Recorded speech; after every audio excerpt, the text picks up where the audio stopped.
LG 21 ഫ്ലാറ്റിൻ്റെ T വിയാണ്. അപ്പോൾ അതിൻ്റെ complaint എന്ന് പറയുമ്പോൾ ഡെഡാണ്. അപ്പോൾ പവർ സപ്ലൈ ആണ് കംപ്ലയിൻറ്റ്, ഓണൊന്നും ആവുന്നില്ല.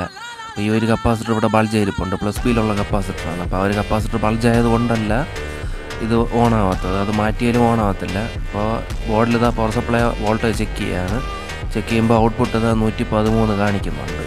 എന്നിട്ടും ലൈറ്റും കത്തുന്നില്ല, ഓക്സിലേഷനൊന്നും വരുന്നില്ല. അപ്പോൾ ബോർഡിൽ നോക്കുമ്പോൾ കംപ്ലീറ്റ് എന്താണ്, ഡ്രൈ ആയിട്ടിരിക്കുകയാണ്. ഡ്രൈ ഉണ്ട്, നല്ല ഡ്രൈ ഉണ്ട്. അപ്പോൾ മേ ബി അതുകൊണ്ടായിരിക്കും. ഏതായാലും ബോർഡ് ഇതാ കംപ്ലീറ്റ് ആയിട്ട് ഡ്രൈ സോൾഡറിങ് ചെയ്തിട്ടുണ്ട്. Main IC, power supply section, vertical section, flyback സെക്ഷനും ബേസ് ബോർഡ് ഉൾപ്പെടെ കംപ്ലീറ്റ് ആയിട്ട് ബോർഡ് ഫുൾ ഡ്രൈ സോൾഡർ ചെയ്തിട്ടുണ്ട്. പിന്നെ ആ ഒരു കപ്പാസിറ്റർ മാറ്റിയിട്ടുണ്ട്, പ്ലസ് ബിയിലുള്ള കപ്പാസിറ്ററാണ്. ഇനി ഒന്ന് ഓൺ ചെയ്ത് നോക്കാം. ഇപ്പോൾ കണ്ടില്ല, ഓൺ ചെയ്തപ്പോൾ LED കത്തിയിട്ടുണ്ട്.